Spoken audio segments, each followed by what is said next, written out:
What's going on, guys? Welcome back to another one. Hope all is well. Shedeur Sanders is going somewhat viral for what he posted on his IG. We're going to talk about that. As you can see it in back of me, this is what he posted on his IG, and we're going to discuss that. Shedeur, they don't do anything. One thing I know, they have a stronghold command on this social media stuff. They don't do anything for no reason. He said, as Sanders men, we have to regroup. Now, people are talking about that. Okay, what do they mean? As Sanders men, we have to regroup. And you can see within that group chat, it's a D and a S. I'm assuming for Shiloh and Deion Jr. or Bucky. I'm going to give my thoughts on that. And also, it's almost like they're trying to subliminally say that Arch Manning is the savior in Cleveland. I want to talk about that some more because his Texas game, I'm going to watch him throughout the season. I'm not going to just totally bash Arch Manning for one game, but that was a really big game where big people have to show up in big games. Just like the Florida State quarterback, he showed up in a big game. Now, that's what separates the greats. They show up in big platforms, you know what I'm saying? But again, he did play Ohio State. They're the defending national champions. But, Shedeur, let me just get to it. He said, as Sanders men, we have to regroup. There's nothing wrong with regrouping. They took a huge hit here. You got to think about this for a second in terms of marketing dollars. Let's go back for a second. We have to go all the way back to Roger Goodell. We just have to go back to the beginning. I remember what he said to Shedeur, said, your dad is what I'm worried about. And Shedeur was like, what are you worried about him for? And now that, he said that, I'm like, did they already have it planned for this kid all along? But the thing is, we can't prove it. I'm still going to keep bringing awareness to it on my platform because it's something to talk about. Hope they don't have an accident. Okay. It's something to talk about. It's interesting. At the end of the day, somebody told me it's just football. Yes, it is just football, but this is something, being that we're all watching football, we're all going to be paying attention to the regular season. We're following Colorado. This kid worked hard to get to where he is, and was there a concerted effort to derail his plans? Because what Roger Goodell had said, when they had went to that event, he said, you're going to have to, make some way for my brother. I'm paraphrasing. He's talking about Bucky, with his camera. You're going to have to make sure you give him full access.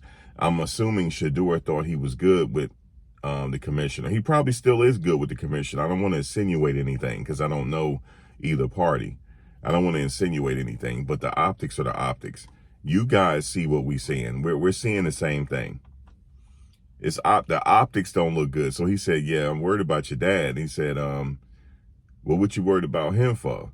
Now, he could come out and say, no, I was worried about, I don't know. I don't know what he meant, but I thought that they had a good relationship, being that Roger Goodell's nephew played for Jackson State.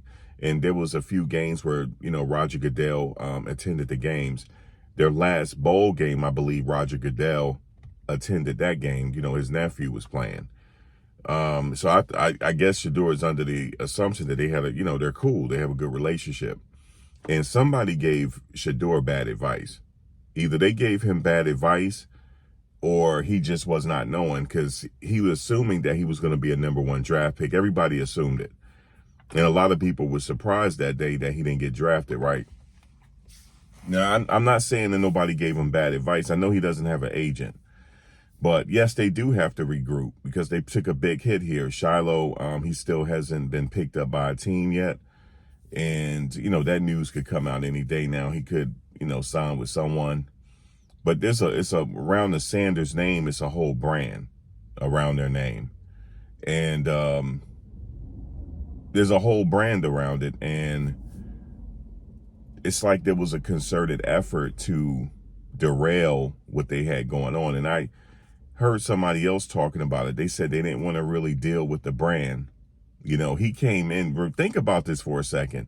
There's other players that came into the league as well that has a brand, but not quite like Shedeur, though. Not quite like him. He's leading the league in jersey sales at this particular point. As a matter of fact, let me just do some research on it. I'm pretty sure he's still leading the league. Who's leading the NFL in jersey sales at this point? I believe it is still Shedeur. And he's a rookie, and it's uncharted waters that we never been through before. And I was going back in history for a minute to see if I could find another player that this happened to. I think he's leading the rookie class. Yeah, Shedeur is up there. Oh, he's down. They trying to say he's down in number 3. But as far as the top jersey sales, as far as for the rookies, as far as in Cleveland is Shedeur.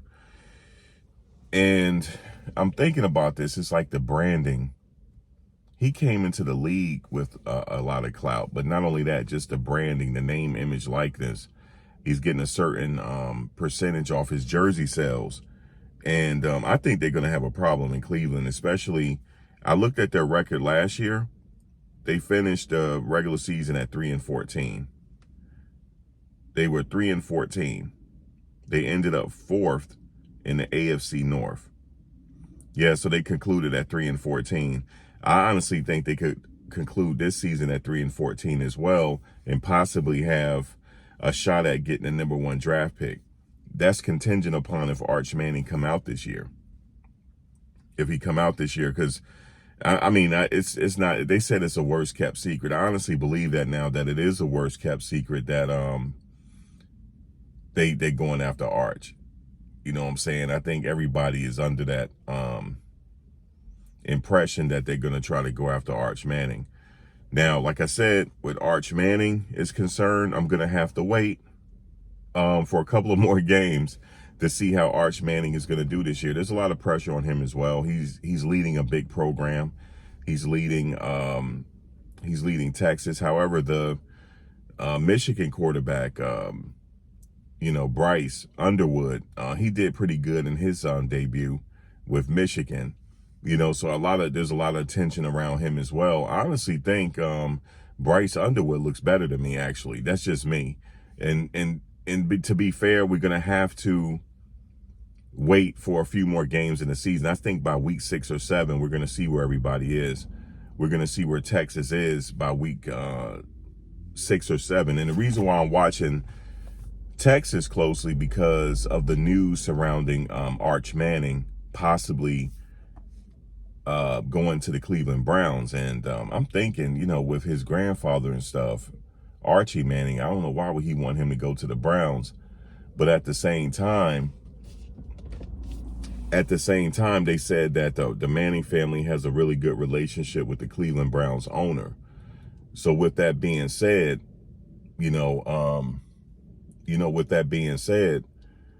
I can understand that. So if they have a good understanding, then, a good relationship. And then they also talked about Nick Saban, Coach Saban, having a relationship somewhat. So we're going to watch that. I'm going to watch Arch Manning this season, because he could possibly be the number 1 draft pick in the NFL. And we're going to watch and see what Cleveland. I'm really not going to watch Cleveland games. I'm just being honest with you. I'm going to be watching their record and different things like that. I am going to be watching them when they're in England, though, to see if Shedeur plays.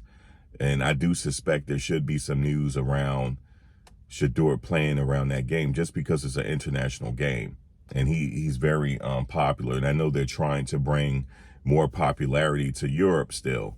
Even after all these years, they're still competing with soccer. Is in my mind, soccer or football is the number 1 sport in the world. So they're still trying to compete. So I'm going to be watching that game. That's around the 5th week or 6th week, I believe, they go to London. Somebody correct me in the comments if I'm wrong. As a matter of fact, I could tell you right now, what is the Cleveland Browns schedule? So I can tell you right now what their schedule is going to be like for this upcoming season. Yes. So let's see.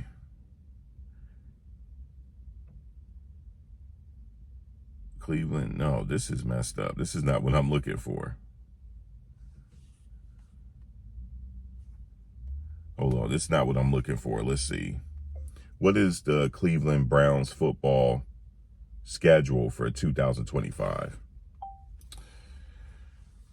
All right, here we go. I had it wrong. I said it wrong.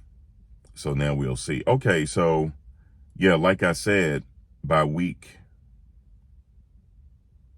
Yeah, this is not what I'm looking for.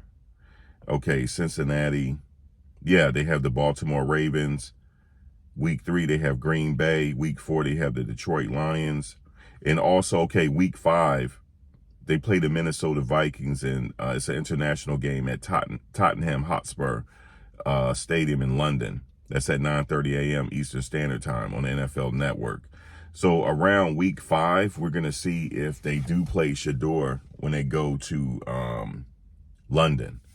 So, and also there's some news around Deshaun Watson.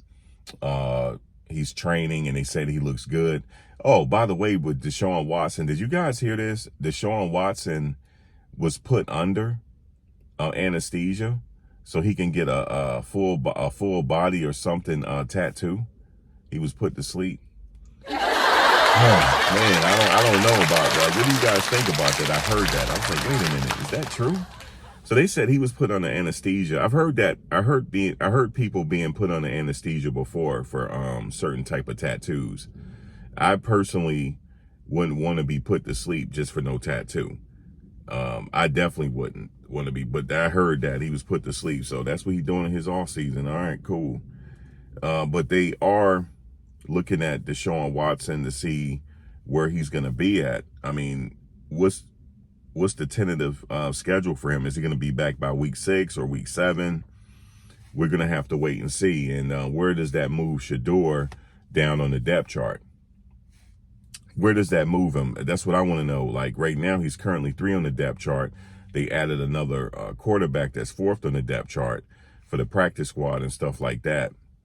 Shedeur is considered the emergency quarterback right now, which I like that title, the emergency quarterback.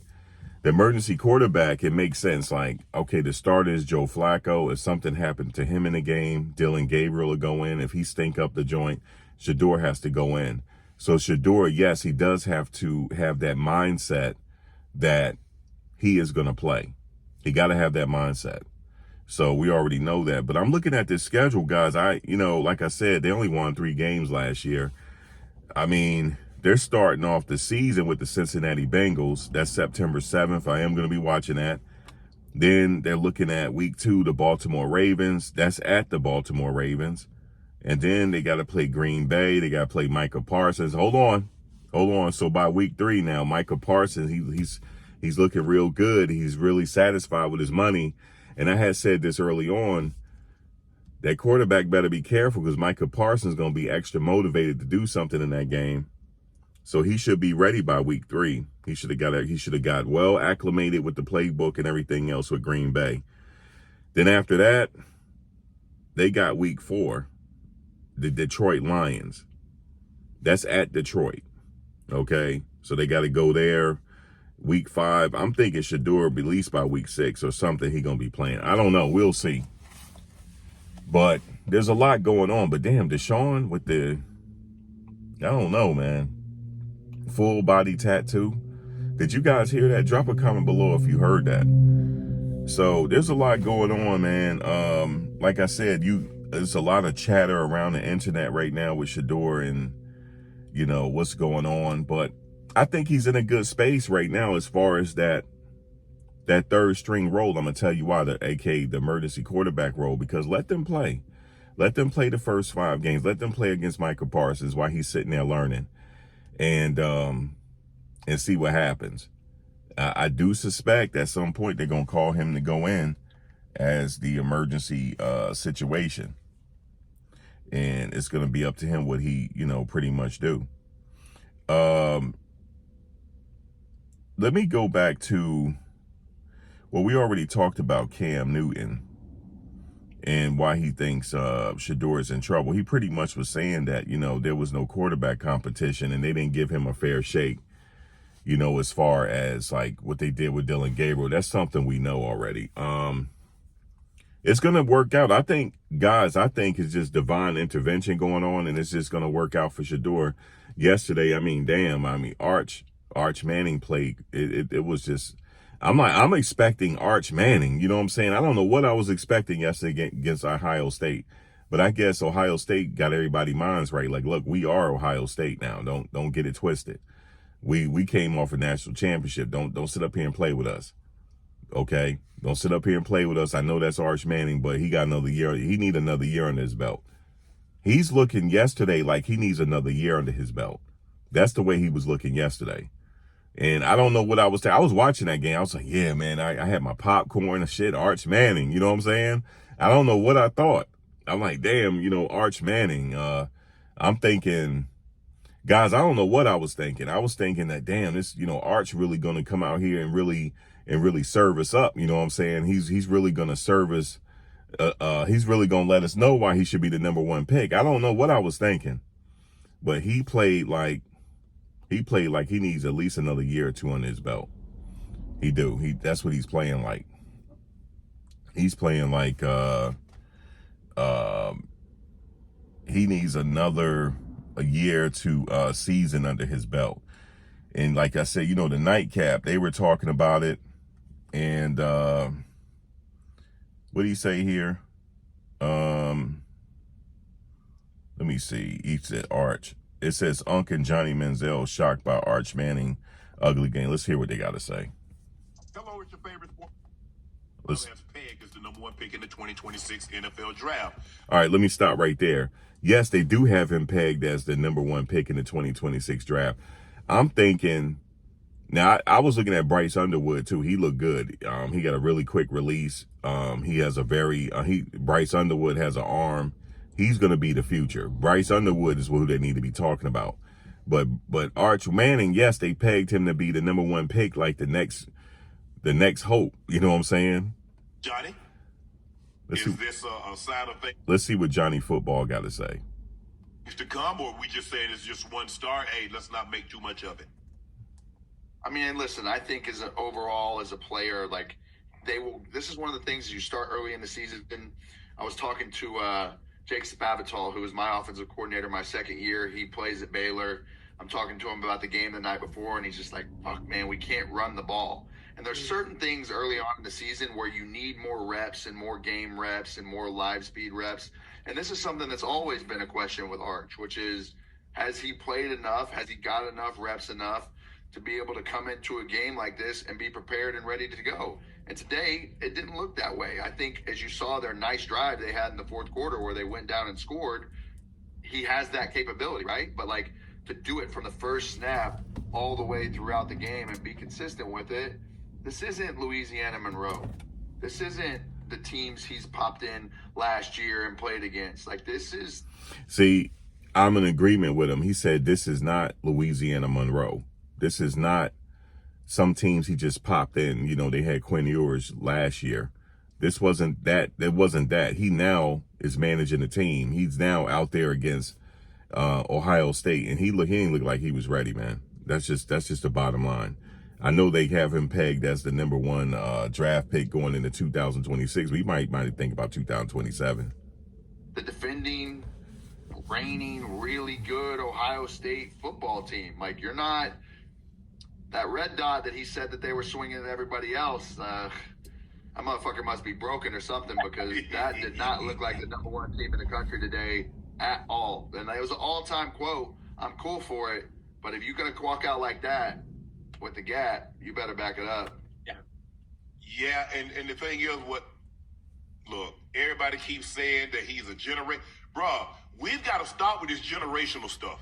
Yeah, that's what I'm like that too. We got to stop with the generational talent, because they have labeled him, Arch, as he's the generational talent. He's generational. He's generational. He is going to be in the 2026 draft, and all the quarterback, even Deshaun leaving. And once he get to Cleveland, everybody better bow down. You know what I'm saying? This is Arch Manning. He not Peyton Manning. Peyton Manning was a generational talent. Okay? His uncle Peyton Manning, I watched him play. Nobody called play. He was doing all type of audibles. Peyton Manning. Nobody was a generational talent like Peyton Manning.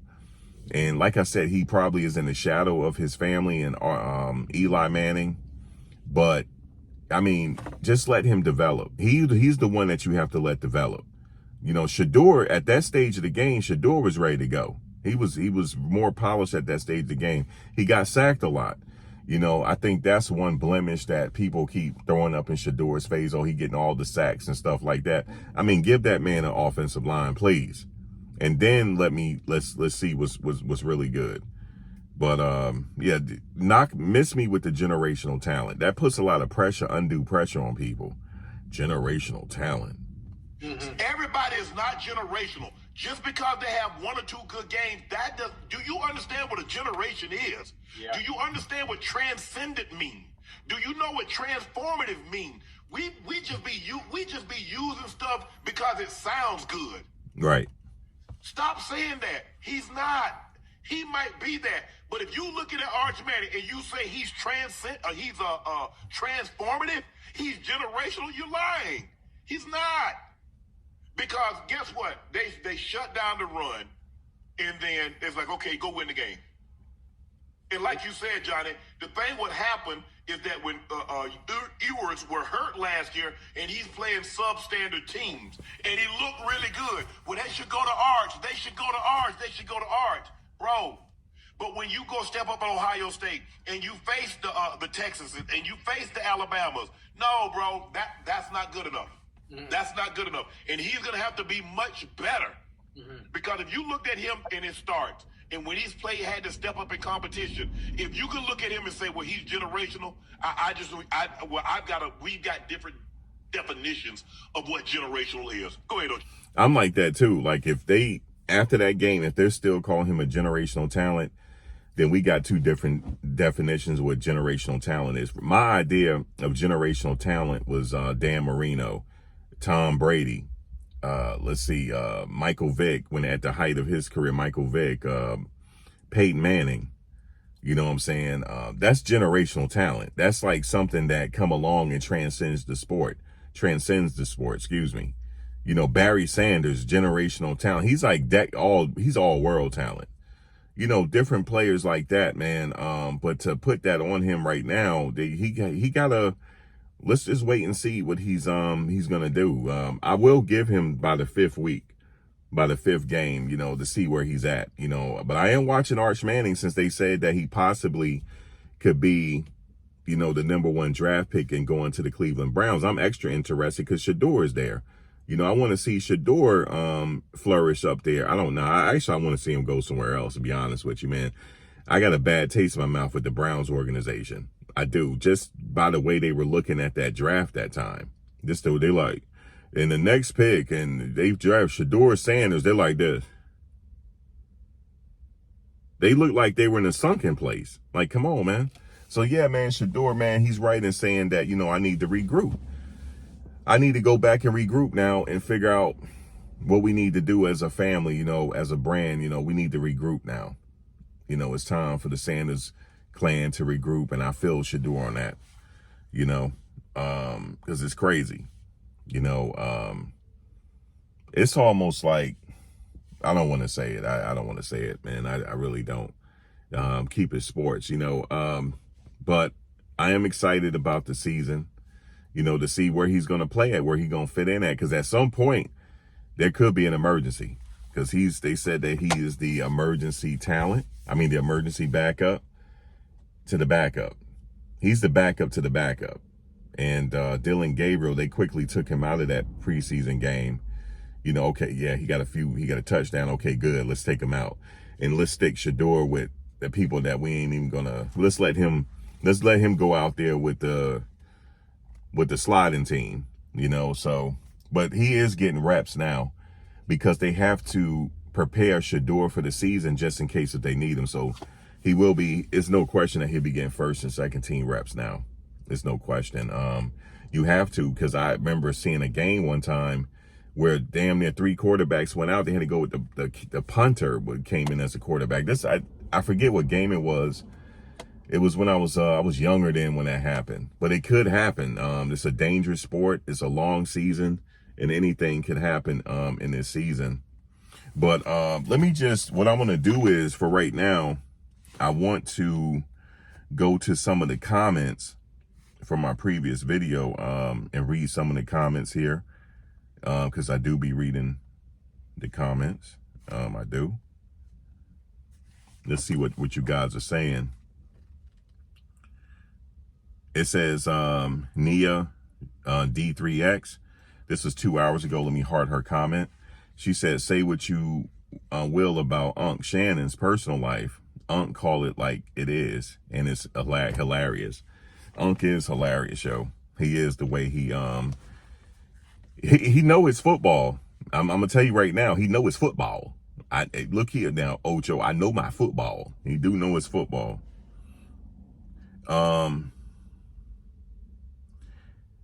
DS Bull said, I wasn't the one that said that, Max, but I went back and watched that QB, and he can run. He took Alabama to 6 and 7 overtime. He was just that good. They talking about